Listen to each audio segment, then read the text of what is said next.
नाज़रीन, आज की इस वीडियो में हम प्लास्टिक के अंडों के बारे में बात करेंगे।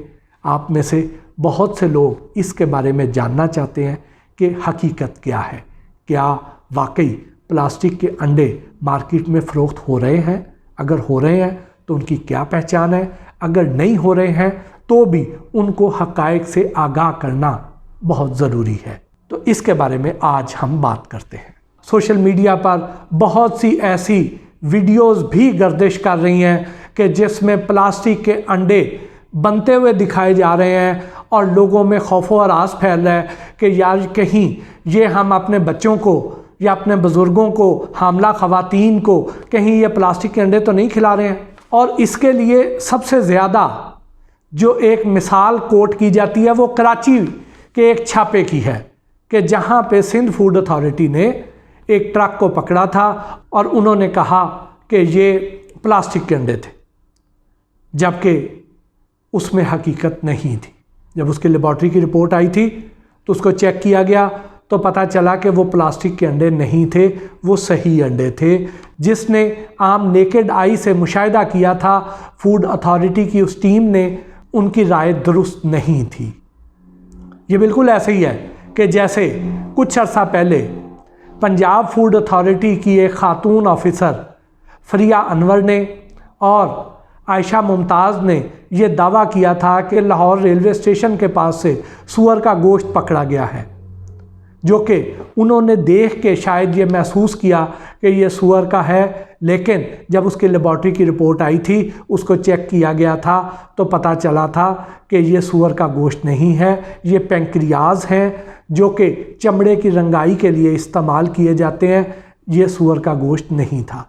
इसी तरह ही जब तक हम उसको अच्छी तरह जांच परख ना लें तो हमारे महकमे के ये जो ज़िम्मेदारान होते हैं, इनको कोई भी ऐसी स्टेटमेंट देने से गुरेज करना चाहिए जिससे लोगों में खौफ व हरास पैदा हो। जब तक उनके पास ठोस शवाहिद मौजूद ना हो तो ऐसे किसी भी दावे से परहेज़ करनी चाहिए।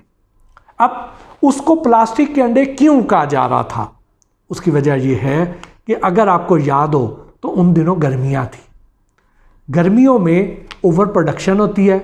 मुर्गियों ने तो अपने टाइम पीरियड के हिसाब से अंडे देने ही देने हैं, लेकिन गर्मियों में अंडों की खपत कम हो जाती है, हम लोग अंडे उतने खाते नहीं हैं, इस वजह से उसका रेट भी कम होता है।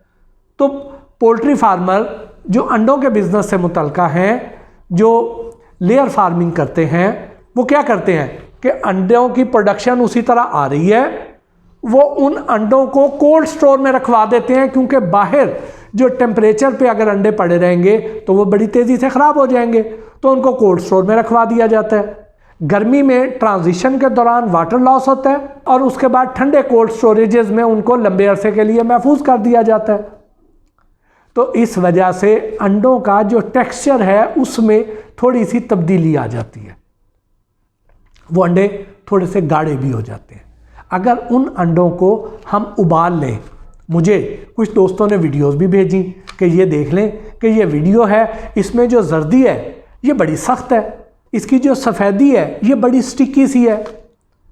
तो उसकी वजह ये थी, अगर कोल्ड स्टोर में ज़्यादा अरसे के लिए पड़े रह जाएं तो उसमें ये एक आम अंडे की निस्बत थोड़ा सा टेक्सचर का फ़र्क आया होता है और इन वीडियोज़ ने हमारे ज़हन पर असर डाला होता है, तो हमें फौरी तौर पे ये शक गुजरता है कि ये अंडे यकीनन प्लास्टिक के होंगे, जिसमें कोई हकीकत नहीं है।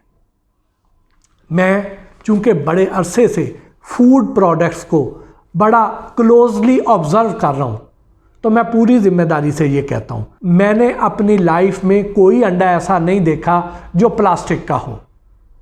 अब इसको हम टेक्निकली भी एनालाइज कर लेते हैं कि आप ये देखें कि जो अंडा है, अगर हम उसकी साख्त को गौर से देखें तो उसके अंदर क्या होता है, उसके अंदर 65 से 70% वाटर होता है, वाटर कंटेंट होता है। उसमें कुछ 12.5% प्रोटीन होती है, को 10-11% उसमें उसकी जर्दी में फैट्स होती हैं, उसके छिलके में कैल्शियम होती है। अब अगर इस कंपोजिशन को अगर हम देखें तो जो प्लास्टिक वाला अंडा है, आप देखें कि अगर कोई जाली तरीके से अंडा बनाना चाहे, वो जो ट्रांसपेरेंट लिक्विड होता है जिसमें जर्दी मौजूद होती है, अगर जाली तरीके से बनाया जाए तो जर्दी अलहदा बड़ी कंपोज्ड होती है, वो उस सफ़ेदी में मिक्स नहीं होती है। हम जाली तरीक़ों से अगर उसको जर्दी को प्रोड्यूस कर लें और वो सफ़ेदी अलहदा हो तो थोड़े से झटके लगेंगे, वो कलर उसमें मिक्स हो जाएगा, वो अलहदा अपना वजूद बरकरार नहीं रख सकती है। ये अल्लाह ताला ने ही उसके अंदर ये खासियत डाली है कि वो अपना वजूद अलहदा से बरकरार रखती है। और इसके बाहर एक बारीक सी झिल्ली होती है, मेम्ब्रेन होती है। आप जब अंडा उबाल लेते हैं, उसको छीलते हैं, तो आपको उस अंडे के बाहर एक बारीक सी झिल्ली भी नज़र आती है जिसके अंदर मसाम भी होते हैं, जहाँ से जो चूज़ा है वो ऑक्सीजन भी हासिल करता है। इसका जो छिलका होता है उसके अंदर भी मसाम होते हैं। ये जो आपको मैंने कहा कि शदीद गर्मी में इसका वाटर लॉस होता है, तो वो उसके जो मसाम है वहाँ से वो पानी उड़ रहा होता है बुखारात बन के, और इसकी वजह से वो ज़रा थिक भी हो जाता है और तेज़ी से ख़राब भी हो जाता है उस टेम्परेचर की वजह से। आप ये देखिए कि अगर किसी ने जाली अंडे बनाने हैं तो वो कैसे बनाएगा कि वो इसके अंदर ये सारी जर्दी भी बनाएगा, वो सफ़ेदी भी बनाएगा, वो झिल्ली भी बनाएगा, फिर लिक्विड फॉर्म में उनको एक शेल के अंदर रखेगा और वो शेल को इतनी नफासत से जोड़ेगा भी कि वो कहीं पर उसमें कोई जोड़ नुमाया ना हो और वो अंदर लिक्विड फॉर्म में पड़े भी रहे और मिक्स भी ना हो। तो अभी तक तो ऐसी कोई टेक्नोलॉजी ईजाद नहीं हुई है। अगर किसी ने उबले अंडे जाली बेचने हैं तो वो तो शायद कर ले, लेकिन वो अंडा लिक्विड फॉर्म में इस तरीके से बनाना, फिर उसके ऊपर सीमलेस उसकी कोटिंग बनाना। अब लिक्विड के ऊपर कोटिंग या तो किसी सॉलिड फॉर्म में उसके कवर लेगा कोई बंदा, कोई फैक्ट्री वाला, और उसके अंदर लिक्विड भर के उनको जोड़ेगा तो वो उसका जोड़ नज़र आएगा। और अगर वैसे उसके ऊपर कोटिंग कर देनी है तो वो ऑलरेडी लिक्विड है, तो वो कोटिंग उसके ऊपर प्रॉपर्ली हो ही नहीं सकती है, वो अंदर से कहीं से बह जाएगी, कहीं से डी शेप हो जाएगी, तो वो कैसे मुमकिन है। ये जो अंडा है इसके अंदर भी ज़िंदगी है, इसके अंदर चूज़े ने परवरिश पानी है, उस चूज़े की खुराक है, उसके अंदर ऑक्सीजन है, वो उसमें पैदा होता है। जाली में तो नहीं पैदा होगा, लेकिन जाली जो है उसको अगर प्लास्टिक से बनाया जाएगा तो हमें फौरी तौर पे उसकी स्मेल बता देगी। उसको हम उबालेंगे, प्लास्टिक मेल्ट होगा तो हमें पता चल जाएगा, वो नीचे गिर के टूटेगा नहीं। तो इस तरह तो नहीं होता। तो आप बाआसानी इनको इस तरीके से चेक कर सकते हैं, ये कोई बड़ी साइंस नहीं है। इसलिए खुदारा इस खौफ में से निकल आए। अभी तक आज की तारीख तक तो मेरे मुशाहिदे में कोई भी प्लास्टिक का अंडा नहीं आया। जब आएगा तो इंशाअल्लाह मैं आपको बताऊंगा कि ये प्लास्टिक के अंडे हैं, इनको इस तरीके से चेक करें, ये फ्रॉड हो रहे हैं। ये जो वीडियोस आप देखते हैं जिनकी वजह से आप शक में मुब्तला होते हैं, इसकी भी आपको एक छोटी सी मिसाल के ज़रिए मैं आपको वजाहत कर देता हूँ। आज से कुछ अर्सा पहले एक बड़े चैनल के एक एंकर पर्सन ने फूड के छापों वाला प्रोग्राम शुरू करना था।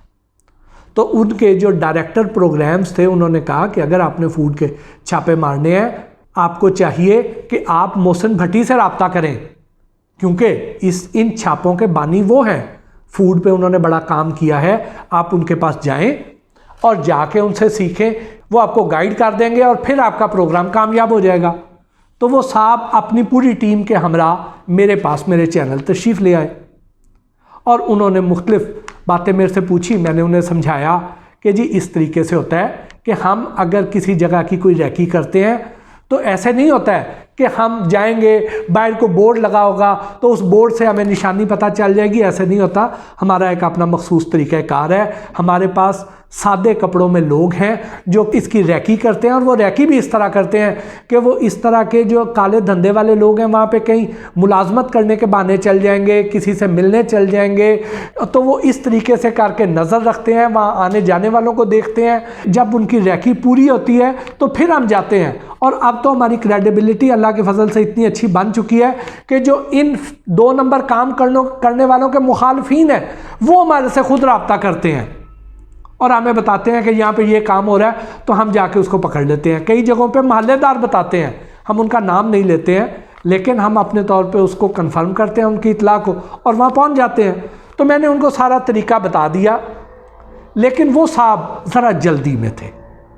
उन्होंने एक सोशल मीडिया पर चलने वाली एक वीडियो देख रखी थी कि जिसमें एक लिक्विड सोप से वो जाली दूध बना रहे थे, और उन्होंने कहा कि ये देखें ये दूध बनता है, तो हम इसको चेक कर लेते हैं, तो हमें इसके बारे में बताएं कि ये कैसे बनता है, कहाँ से मिलता है, तो हम इसको पकड़ना चाहते हैं। मैंने उन्हें बताया कि ये मुमकिन नहीं है।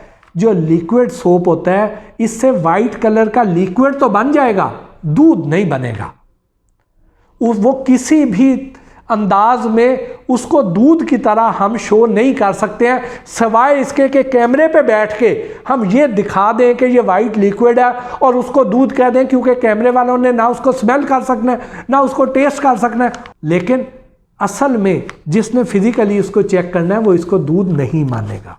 लेकिन वो साहब चले गए, उन्होंने जाके इसी तरह जाली दूध बनाया, लिक्विड सोप से बनाया और उसके अंदर पत्ती डाल के दिखाई और कहा देखें इससे चाय भी बन गई है और मैं ये पी भी रहा हूँ, जो कि सिर्फ और सिर्फ कैमरा स्टंट था। उसमें हकीकत से दूर दूर तक का भी उसका ताल्लुक़ नहीं था। तो ये सारी लंबी स्टोरी सुनाने का मकसद क्या था कि यहाँ पे हमारे बहुत से दोस्त ऐसे हैं जो शोहरत हासिल करने के लिए सनसनी फैलाते हैं और इस तरह के गिमिक्स करके आपको वो धोखा तो दे लेते हैं, लेकिन उसका हकीकत से ताल्लुक़ नहीं होता। इसके साथ ही आज की इस वीडियो से अपने मेज़बान मोहसिन भट्टी को इजाज़त दीजिए। अगर किसी और मौजू के बारे में आप जानना चाहते हैं तो बराए मेहरबानी नीचे कमेंट्स में लिख भेजिए। अगर आपने हमारे इस चैनल को सब्सक्राइब कर लिया है तो आपका बहुत बहुत शुक्रिया, लेकिन अगर नहीं किया तो बराए मेहरबानी इसको सब्सक्राइब कर लीजिए और बेल आइकॉन का बटन भी ज़रूर प्रेस कर दीजिए।